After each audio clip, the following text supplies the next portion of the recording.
Bien, como les dije, estamos con Rogelio Frigerio, el ministro del Interior, actual candidato a gobernador de Entre Ríos, que entre paréntesis me entero que las encuestas dicen que va a ganar. ¿Es así? Bueno, buenas noches. Yo creo que se viene un cambio inexorable en Entre Ríos, como el que ocurrió en otras provincias, ¿no? En Santa Fe, en Chaco, Mendoza, con el triunfo también de Juntos por el Cambio. Me parece que hay una ola de hartazgo también en la gente, ¿no? De ver siempre a los mismos. En el caso de Entre Ríos, 20 largos años gobernados por los mismos. Cambian de lugares, pero están todos en la misma boleta. Yo voy a ser sincero.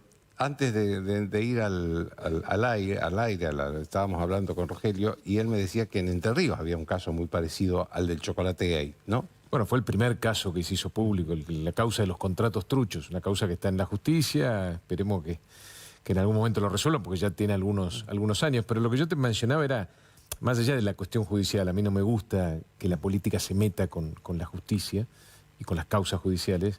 Lo que a mí me da un poco de vergüenza es que no se haya limitado en nada el presupuesto que va a la legislatura todos los años, cuando se comprobó que por lo menos 40.000 millones de pesos en la legislatura de Entre Ríos fueron a las manos de unos delincuentes. Eso está comprobado, digo, y no ha tenido... Estamos hablando de 40.000 millones de pesos de otra época, es decir, sí, con otro valor, ¿eh? Es un valor muy superior al de... Una vergüenza. Y también esto, en la política hay como un cliché que plantea que no son gastos, todas estas cuestiones vinculadas con los privilegios de la política no mueven el amperímetro, ¿no? Te dicen. Sí, lo que yo decía que... Yo creo que eso es una autodefensa precisamente de aquellos que se benefician de los privilegios de la política. Porque vos no podés hacer nada en el Estado si no tenés autoridad moral. Y para tener autoridad moral tenés que cortar con esos privilegios de unos pocos, pero cortar de cuajo. Nosotros en Entre Ríos directamente lo planteamos con mucha claridad. Esos fondos que iban a la legislatura y que se comprobó que iban a manos de unos delincuentes, no tienen que formar más parte de ese presupuesto y tienen que ir a otras cosas, a los caminos que están destruidos, a los hospitales, a las escuelas, a mejorar las condiciones para que haya más inversión y más empleo de calidad en la provincia, pero nunca más al bolsillo de esos vivos. Cuando vos viste las imágenes de Insaurralde, ¿te sorprendió o te sorprendieron esas imágenes o conocías al personaje? A ver, uno en la política ve que hay muchos personajes que viven en un nivel de gastos que no se condice ni con su patrimonio, ni con su historia, ¿no? Porque el mismo Insaurralde plantea que nació en una familia humilde, vivió siempre del Estado. Digo, no es el único caso, hay muchos casos parecidos a ese. No me sorprendió, obviamente, en una situación tan dramática como la que vive la Argentina, en Entre Ríos, me dicen todos los vecinos, los comerciantes, nunca vivimos una situación tan terrible como la que está pasando en la Argentina. Y no te hablo de gente joven, ¿no? Te hablo de gente que vivió otras crisis, pero que sienten que esta es la más dura, que es la más compleja. Y en términos, vos que además sos economista, en términos de la economía, ¿es más grave que la del 2001?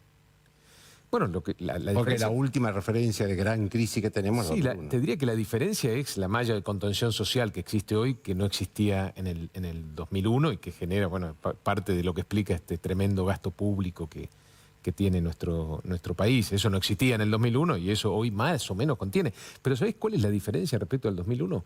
Hoy sos pobre con un trabajo, incluso con un trabajo formal. Eso en la historia de la Argentina no ocurrió nunca. Si vos tenías un trabajo formal, trabajabas 8 horas por día, 5 días a la semana, no eras pobre. Hoy hay muchos trabajadores formales en la Argentina que están por debajo de la línea de pobreza y eso es un hecho novedoso en términos de crisis en nuestro país, ¿no? Y por supuesto nunca tuviste tanta cantidad de pobreza, ¿no? El 60% casi de los jóvenes en la Argentina son pobres. En el caso nuestro, en Entre Ríos, lo conocemos muy de cerca porque tenemos la ciudad más pobre con más pobres de la Argentina, que es Concordia, ¿no? Donde se vive realmente una situación dramática. 40 años gobernada por los mismos Concordia, las mismas familias, los mismos personajes, 40 largos años. Por eso yo te decía al principio, creo que el cambio es inexorable. La gente está harta, cansada de ver siempre a los mismos ocupando todos los lugares del poder. Han colonizado el Estado, han puesto a sus familiares, a sus amigos. Han transformado hospitales, escuelas en unidades básicas. Eso es lo que han hecho en todos estos años. Ahora, déjame que te haga una pregunta sobre eso. ¿El cambio cuál va a ser? ¿El de Juntos por el Cambio o Milei, que fascinó con la dolarización? Yo creo que la Argentina necesita y va a tener un cambio serio, confiable, sostenible en el tiempo. Lo que necesitamos en Argentina son muchos años, décadas, te diría, de un mismo rumbo, un rumbo vinculado básicamente con el sentido común. Básicamente con el sentido común. No tener inflación tiene que ver con el sentido común, es decir, hacer todo lo que haya que hacer para no tener inflación tiene que ver con el sentido común. ¿Y la dolarización es una salida? Pero la dolarización es plantear una magia para resolver un problema muy complejo. La Argentina necesita una moneda. Eso está así, es así, digamos. Sin moneda no hay crédito, sin crédito no va a haber desarrollo. Pero para tener una moneda, sea un nuevo peso nacional o el dólar, vos tenés que hacer las mismas cosas. Digo, no es que la dolarización te va a corregir los problemas por magia, por una cuestión mágica de un día para el otro. Vos para poder dolarizar o para tener una moneda nacional en serio, tenés que hacer un montón de cosas que me parece que cuando las hagas y llegue el momento de definir qué moneda querés, no va a ser lo más importante esa decisión. Lo más importante es tomar la decisión de hacer las cosas que la Argentina viene postergando desde hace tanto tiempo, que se requieren para tener una moneda, para tener crédito, para que haya poder de ahorro entre los argentinos. Eso es lo importante. El otro es un título, ¿no? Evidentemente prende porque la Argentina... Bueno, porque la gente está desesperada. Sí. En ese contexto, lo del bimonetarismo que propone Melconian fundamentalmente, ¿te parece una solución razonable? Sí, pero no es una solución el bimonetarismo, de nuevo, es sentido común. Hoy es llevar a lo formal lo que es de los hechos. Exactamente, y hay que dejar que cohabitan las dos monedas. Pero ahí no está la solución, eso es parte de lo que tenés que hacer. La solución, insisto, la madre de los problemas económicos en la Argentina es un Estado que siempre gasta más de lo que tiene, incluso aún con la presión impositiva más alta de la historia que tiene la Argentina hoy, porque este gobierno además creó y aumentó más de 20 impuestos nuevos en la Argentina. A pesar de que ahora, 20 días antes de las elecciones, se decidieron a bajar algunos, son una máquina de aumentar la presión impositiva, es decir, son una máquina de pisarle la cabeza a los que quieren producir, a los que quieren generar empleo. Eso es lo que es el kirchnerismo, eso es lo que es este gobierno. ¿Esa es la imagen que vos tenés de la administración Massa? Bueno, porque yo lo veía anoche en el debate, Massa hablaba como si fuera... Como si fuera de otro gobierno. Otro gobierno. De hecho lo dijo, ¿no? Dijo, cuando tenga mi gobierno, no este. Pero ¿este gobierno de quién es? Porque del presidente no es el presidente electo, digamos, en el 2019. No apareció más. Todo el poder lo tiene el actual ministro de Economía. Pero, sin embargo, tampoco dice que este es su gobierno. ¿De quién es este gobierno? Esa es la lógica permanente del kirchnerismo. Llega la elección y se desentienden de todo. No tienen nada que ver. Nunca se hacen cargo de los problemas. Esta gestión del actual ministro de Economía agarró el dólar a 250, creo. Hoy está en más de 800. Generaron más de 2 millones de pobres nuevos este último año. ¿Quién se hace cargo de eso? ¿Quién es el responsable de eso? Nadie, supuestamente, por lo menos por lo que vimos en el debate. Hablando del debate, ¿lo viste?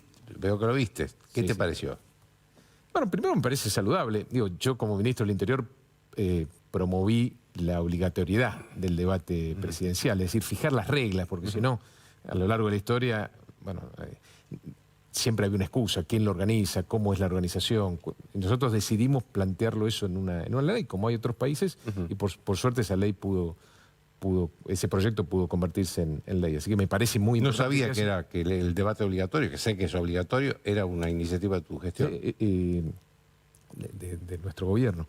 Y me parece que es saludable. Y el hecho de que haya, qué sé yo, creo que 40 puntos de rating, me parece además sano. Cerca de 50. Cerca de 50. Bueno, son muchos millones de argentinos que están interioриzándose en el futuro, lo que se juega el 22 de octubre. Sí, es muy importante en la Argentina. Eso me extrañó, porque yo por un lado veo una política, una sociedad alejándose de la política, harta de la política, pero por otro lado, cuando acá en TN se hizo el debate de los vicepresidentes, también tuvo un gran rating. Y ayer, con los debates de los presidentes, también un gran rating. No creo que sea una contradicción. La gente está harta de la política y harto de los políticos porque en los últimos 40 años de democracia no hay una sola variable económico-social que haya mejorado, ni una sola.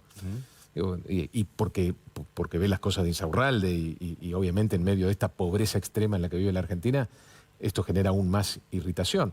Pero yo no veo a los argentinos lejos del interés en lo que va a venir. Todo lo contrario. Yo en Entre Ríos, que estoy todo el día en la calle, todo el día hablando con vecinos, comerciantes, pymes, lo que veo es una sociedad muy triste, muy afligida, con enorme incertidumbre respecto al futuro, pero también con mucha ganas de cambiar y de querer apostar y de querer creer en alguien.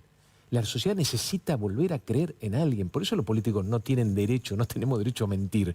Porque la sociedad necesita imperiosamente creer en alguien. Mirarle a los ojos a un político y creerle. Eso es lo que está necesitando la Argentina. Déjame que te haga una última pregunta. ¿Cómo imaginás, a quiénes imaginás en el balotaje? Si hay balotaje, obviamente.